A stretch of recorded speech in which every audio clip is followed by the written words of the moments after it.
What's up, guys? Yankees run this town here. This is literally the game that just end like a couple minutes ago. Um, I am at a loss for words. Uh, this was the most emotional game one of a series I've ever seen. Um, because you guys know what was riding on it. Just control of the series and the Yankees having to face Verlander in potential Game 4. Knowing he's always in the back of your heads, back of your mind. Just where do I start?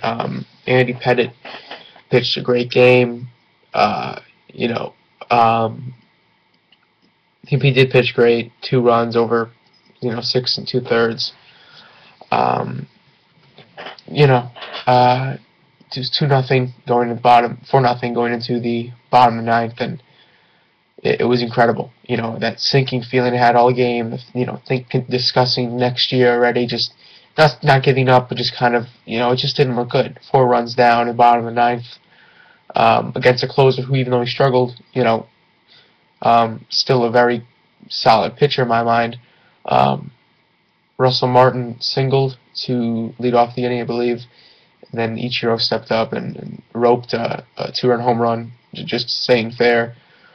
That was really good, but even still, I sat there just not impressed and not confident because the team had been playing all night, really shitty. And then Teixeira walked, and up came Raul Ibanez, and in the back of your mind, you're always thinking that it could happen again, but you don't want to say it because it never really does. But it did. He hit a 2-run home run that just cleared the wall in right field. So many emotions on that one swing because, he hit it, and originally I thought it was gone. And then noticed Garcia in right field kind of, backing up and just standing at the wall. It looked like he had a good read on it and was going to either jump up and catch it or simply die out there right at the wall. But it went over the wall, and I started just going crazy. Like, literally just jumping up and down, freaking, I never reacted more to a Yankee home run in my life. Just going crazy because I couldn't believe that they did it, and I was just jumping up and down, hugging my family. They didn't win it, and yet I was acting like they did, and I just couldn't believe it, and I was just so shocked and so happy. And once that happened, when you're at home and you tie the game up like that, you kind of have the momentum for the rest of the game, no matter what, really. So the Yankees ended up not scoring. Then they went to the 10th inning, didn't score. I believe it was the 11th inning. Or no, the 10th inning they had Gardner on third base, I believe. And the Yankees didn't score then. Jeter was up, and I think he struck out. So that was their chance there to win it. The 11th, they had Ichiro let off with a single. They didn't do anything. And then the 12th inning, this might be the most important 12th inning in the Yankees' recent history. David Phelps came in, and I was surprised that he came in after how well David Robertson pitched the inning before, but he had thrown 20 pitches, so I could see how, the Yankees want to have him fresh in case they need him tomorrow. Phelps came in and got the first out, I think, or I don't know how the inning went in order, but the fact remains that, I was thinking because it got Cabrera, Fielder, and Young up, and I was like, if they get through this 3, they get one more 1, 2, 3 inning, they gotta win in the next inning. That was my feeling. Cabrera got on, Fielder grounded out, and then Delman Young came up, who really people forgot about. Or at least I forgot about him, and he reminded me of why I shouldn't forget about him. He hit a line drive in right field. Swisher I don't know how he missed it. Normally he makes those type of running plays, even though he's not that athletic, but he ends up making those, tough plays. But he just flat out missed it. Just never even got any part of the glove on it, and it went right past him. He tumbled over and fell over like I've seen him do a million times. Granderson went over and got it, and or whoever was in, I think it was Gardner maybe, went in and got it, and that scored Cabrera. The Tigers were up 5-4. And then I'm just so deflated because of this one play. I forgot who hit it. That's not on my mind right now. Just the fact remains, the ground ball was hit to Jeter. He got it. We saw him limping earlier in the game. Not limping, but just keeping off that foot.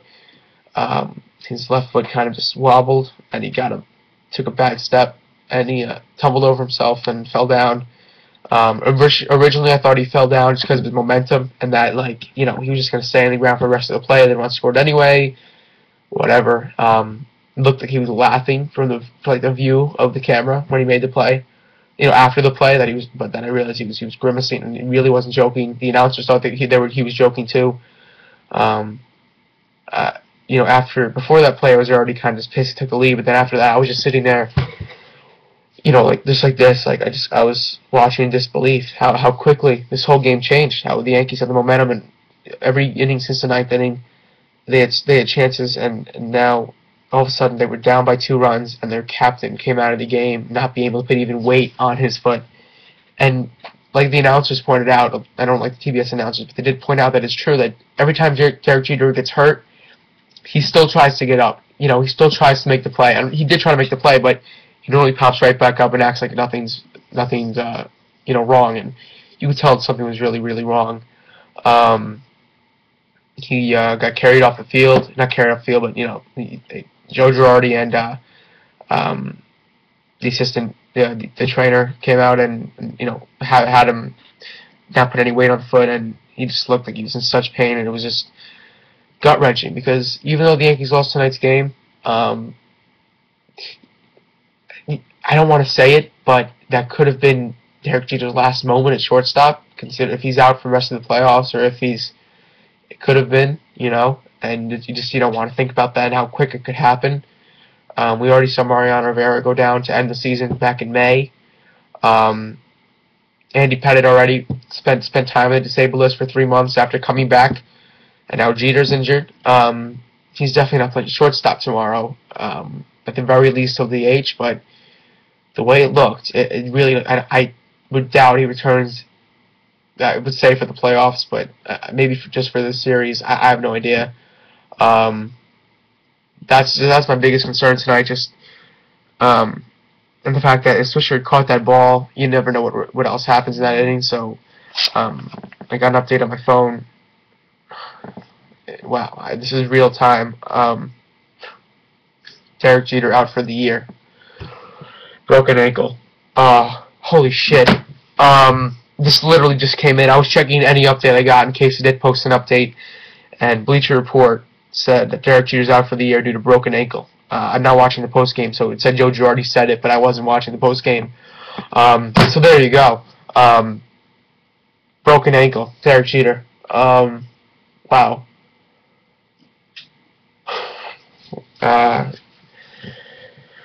I don't know what else to say. The Yankees have never gone through postseason since before Derek Jeter, without Derek Jeter. The Yankees are going to have to do that now. The Yankees had already lost their momentum going into Game 2, considering they lost the game, and that Derek Jeter was taken out of the game, but he's done for the year, and nothing's going to replace him.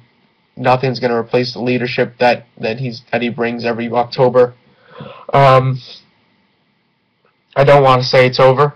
I really don't. But without Derek Jeter, I don't see how the Yankees really rebound. They could definitely win a game in this series. They could win 2. I didn't post a preview. I didn't have time, but that doesn't really matter now because the Yankees do not have Derek Jeter. They're down 1-0, and I can't explain it. This is just so devastating and so heartbreaking because this game was filled of emotion. It was so upbeat and amazing in the 9th inning when they came back, and just I couldn't believe it. And it just really makes you think back how you really need to appreciate every single postseason, every single time that Derek Jeter takes the field for the Yankees. I don't know what else to say. Yankees did have their chances earlier in the game. Bases loaded 3 times. First time they ever had that happen. Didn't score 1 run. That's just unacceptable. But that's the Yankees. I don't think they're going to change that. They're going to win. They're going to have to win close games. You have to win low-scoring games if they want to do anything for the rest of October. But just like that, all their momentum's gone. All my confidence is gone. I normally have confidence in every game, and I'm going to Game 2 tomorrow. But knowing Derek Jeter's out, I can't even explain it. I can't believe it, and I'm kind of happy that, not happy, but I'm happy that you guys get to see me actually get the news, because I'm just in total shock. If you would ever said this year that Derek Jeter would leave the game with a broken ankle in the postseason, I wouldn't believe you. I could ramble on for 10 more minutes saying I don't know what to say, but that's basically it. The Yankees lose Game 1, and they lose more importantly, they lose their captain, Derek Jeter, for the year. And it's crazy. I mean, this whole postseason's just been, crazy. And finally, I guess, it's really come back to bite the Yankees in the ass. So, thanks for watching, guys. Go Yankees. I'm going to the game tomorrow, but, if they get a win tomorrow, they can maybe go on the road and win, if they win Game 2 and Game 3, they can go up 2-1, and then even if they lose to Verlander, they'll be tied 2-2 in Game 5. So, you never know, but without Derek Jeter, it's just going to be so different. And so, when the Yankees, Mariano Rivera's lost for the year, you thought, how could they ever go on without Mariano? But they did. But Derek Jeter's an everyday player. He's always in the top of the lineup producing, and he really led this team the whole year. And you just got to ask, how the hell are they going to do it without Derek Jeter? And you're going to hear, win it for Derek Jeter, win it for Mariano, but I just don't see it in the cards. Derek Jeter's loss alone really just sunk this team and sunk my optimism, and we'll see what goes on from here. So thanks for watching, and Derek Jeter out for the year with a broken ankle. The Yankees lose Game 1. That's all I gotta say. Try to have a good night. I know I won't.